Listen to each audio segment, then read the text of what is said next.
sa akong mga friends nga nag-gather nga kapit yung hindi ni Maria. Charot. Dahil, secret lang.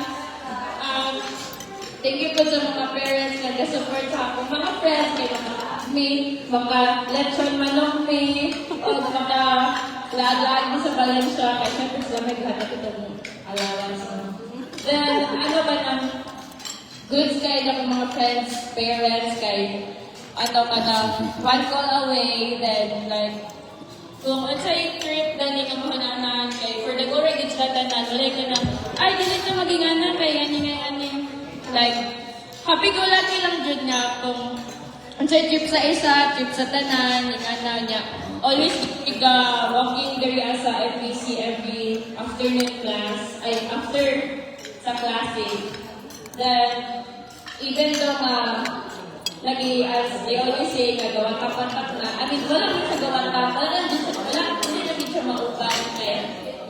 Like yung mga personal reasons and all.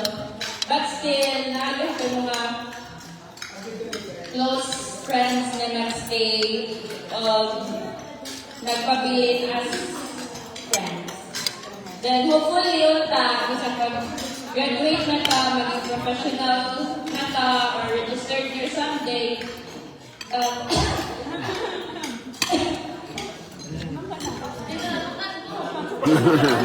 Dili na ito malimtan ng each other. Dahil, hopefully na siya kung may contact. And, siyempre, malayo na mong kita. Like, natin mga reunions, mga get-together. And also, thank you sa Solis family for welcoming us.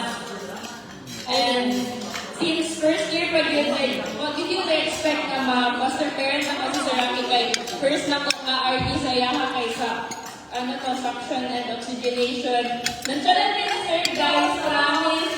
Hindi ko kaya na ma-close din mo siya na CI. Then, po si Ma'am Kenneth na nahimo na po na mo siyang CI. Then, close na po na sa mudan, hindi ka close na Ma'am Kenneth. Kaya na po siya banding sa mua. Then, po ka na, very sila ka welcoming. Then, naapod sila ipin sa mong GC na available basta ka po. So, thank you kaayo, Sir Rocky and Ma'am Kenneth.